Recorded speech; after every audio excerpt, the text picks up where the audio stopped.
I never imagined stepping into Pompeii of 79 AD could feel so alive. Narrow streets bustling with the rhythmic clatter of iron-rimmed wheels against basalt, the thick scent of garum and wood smoke in the humid air. Every corner echoing centuries of history waiting to be discovered. In this video, I use modern AI tools and software to bring historic paintings, engravings and maps to life, allowing us to shift perspective, change camera angles and move through scenes in ways their original artists never could. Imagine you've just stepped off a merchant ship from Alexandria. Look straight ahead. You are standing at the Porta Marina, the sea gate. The air here is heavy, a mixture of salt spray and the pungent smell of the docks. Notice the two separate archways, one for the pack animals and heavy carts and one for you. You're the pedestrian. As you walk up the steep stone incline, feel the weight of the massive limestone blocks around you. These walls weren't just for show. They were built by the Oscans centuries ago to keep out invaders, but today they can't keep out the fate that's coming from above. Now stop for a second and look to your right. Over the city walls, there it is, Vesuvius.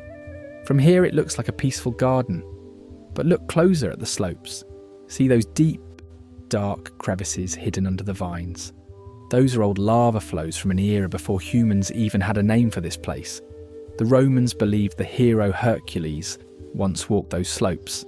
They think the mountain is dead. They are wrong. It is merely breathing. And every tremor you feel under your sandals is the giant stirring in its sleep. As we enter the city, look at the Temple of Apollo on your left. Notice the white marble columns. Do you see the cracks near the base? Some are covered with fresh plaster, and some statues are missing their heads. 17 years ago, in 62 AD, a massive earthquake nearly levelled this entire district. Most cities would have been abandoned, but not Pompeii. Look at the scaffolding on the buildings around you. The sound you hear, the clink-clink of chisels, is the sound of a city obsessed with its own rebirth. They are decorating their tomb with gold leaf, unaware that they are rebuilding a stage for a tragedy. Now let's move toward the Forum, the heart of the city. Look down at the public fountains. Usually water gushes from the mouths of stone lions, but today it's a mere drip. The great Aqua Augusta, the massive aqueduct that feeds the city, is failing. Deep in the earth, the rising magma is snapping the lead pipes like twigs. The slaves at the fountain look worried, whispering about the wells that have turned sour. Even the birds have gone silent. The sky is a perfect, haunting blue, but the atmosphere feels tight, like a drum skin stretched to the breaking point. As the sun reaches its peak, look up at the Forum's grand arches. A fine grey dust begins to settle on the white togas of the senators. People brush it off, thinking it's just ash from a nearby charcoal fire. They don't realise that 20 miles above their heads, the mountain has just punched a hole in the sky. The foundations are set, the characters are in place, and the curtain is about to rise on the most terrifying 24 hours in human history. Step into the chaos of the Via dell'Abbondanza. Here the city doesn't just speak, it screams its wealth. On the doorsteps of the grandest mansions, you won't find a simple welcome mat. Instead, look at the floors. Intricate mosaics shout the word lucrum, profit. For the Pompeian elite, money was the only true god, and this street was its temple. As we move through the crowd, a sharp, acidic stench cuts through the humid air. This is the Fullery of Stephanus. In a world without soap, the Romans turned to the most unlikely of cleansers, human urine. Imagine the sight of young men standing hip-deep in stone vats, their skin raw and irritated as they tread on expensive wool to bleach it white. It is a haunting image of luxury fueled by the city's waste. Nearby, the Thermopolium, the ancient world's fast food stall, is buzzing. marble counters are lined with deep jars, and the smell of garum, a fermented fish sauce, is everywhere. But notice the wine in those cups. It's shivering. A low rhythmic hum is vibrating through the stone counters. The earth is starting to speak, but the city is too loud to listen. Follow the roar of 20,000 voices toward the amphitheatre. This isn't just a stadium, it's an engine of the city's economy. Outside the gates, vendors are doing a brisk trade in gladiator sweat, scraped from the skin of fighters and sold in small vials as a high-end beauty potion. It is a dark, visceral business where even a man's exhaustion is a commodity. Inside, the air is thick with the scent of expensive perfume mixed with the raw, metallic smell of fresh blood. The arena floor is covered in thick sand, or harina, specifically chosen to soak up the lifeblood of the fallen so the next pair of fighters doesn't slip. High above the massive sun awning, the velarium is flapping violently in a sudden hot thermal draft. A shadow is creeping across the sand, but it isn't a cloud. Vesuvius has just exhaled its first breath of ash. Away from the cheering crowds, the narrow alleys of the Lupanar tell a quieter, darker story. This purpose-built brothel is a cold stone labyrinth. On the walls, erotic frescoes act as a visual menu for sailors from across the empire who cannot speak the local tongue. The rooms are small, the beds are masonry stone, and the reality is grim. Scratched into the plaster next to one bed is a simple name, Valerius. He was likely here seeking a moment of escape from the tremors shaking the city. He unaware that for the price of 2 loaves of bread, he had bought a seat in a tomb that would stay sealed for 2 millennia. We end the day at the Stabian Baths. The grand fountains have dwindled to a muddy, sulphurous trickle. The wealthy elite are complaining that the floor of the hot baths is burning their feet. The magma underground is literally boiling the city's water supply. The blood sports are over. The mountain has decided it's time for its own sacrifice. The transition from life to legend began at roughly noon. A sound like the earth cracking in half shatters the midday heat. Vesuvius has woken up. Look up. The blue sky is being devoured by a towering column of ash and pumice, stretching 20 miles into the stratosphere. It looks like a giant Mediterranean pine tree, but it is a tree made of death. Within an hour, the sun is blotted out. Total darkness descends on Pompeii at mid-afternoon. Imagine the sound. Millions of grey pumice stones raining down on the terracotta roof tiles. At first, it's a nuisance. Then the weight becomes a killer. In the grand villas, families retreat to the inner rooms. They tie pillows to their heads with linen strips to protect themselves from falling debris. But the weight of the stone is relentless. Roofs begin to groan and collapse, crushing those seeking shelter inside. In a small bakery, the slave we saw earlier is trapped. The ash has blocked the door of the oven room. He will remain there, clutching his head, as the air slowly runs out. But the darkness hides even grimmer horrors. We move toward the city's detention cells. In the gladiator barracks, the chaos is absolute. Most have fled, but in one small, airless room, 4 men are left behind.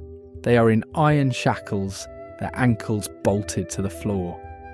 As the ash begins to drift through the high, barred windows, they realise they have been forgotten. There is no glory here, only the slow, suffocating crawl of the dust. Nearby we find the dark reality of Roman justice, the garrote. In the city's prison, executions were a cold, silent affair. Imagine the sensation of a thin cord tightening around the throat in total darkness, while the mountain roars outside. To die by the hand of man, while nature itself is screaming. This was the final lonely fate for Pompeii's outcasts. By midnight, the eruption column collapses. A pyroclastic surge, a ground-hugging cloud of superheated gas, races down the mountain at 100 miles per hour. It hits the city walls like a wall of fire. The temperature rises to 300 degrees Celsius in a heartbeat. This isn't a slow death. It is a thermal shock. Look at the figures frozen in the ash. They are in the pugilist pose, their arms pulled up to their chests. It's not a choice. The heat is so intense that it instantly contracts their muscles, snapping their limbs into a defensive crouch. In the Garden of the Fugitives, 13 people are overtaken at once. A mother pulls her cloak over her child's face, a futile gesture against a heat that turns blood to steam instantly. As the second and third surges roll over the city, Pompeii is buried alive.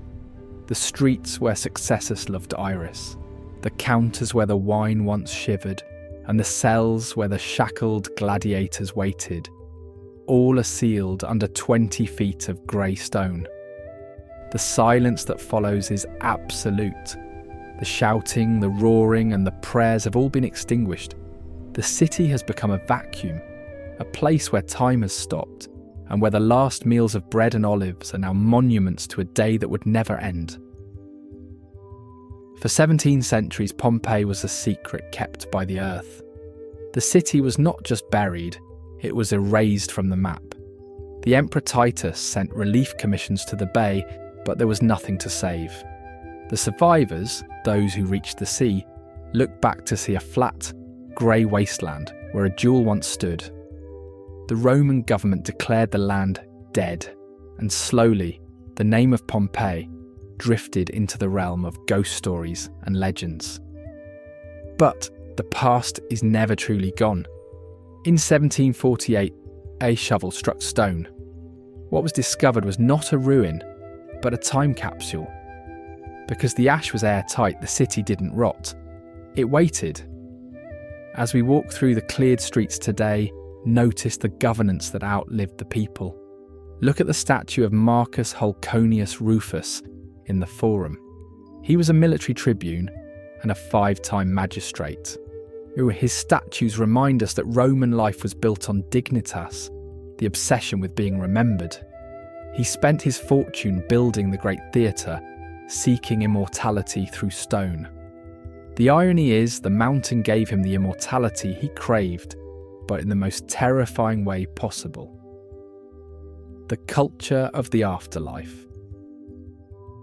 The legacy of Pompeii is the realization that the Romans were not ancient, they were us.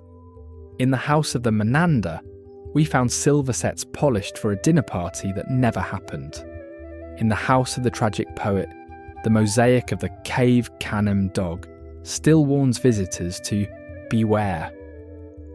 The culture of Pompeii lives on in every apartment block we build today, every fast food counter we eat at, and every political poster we see during an election.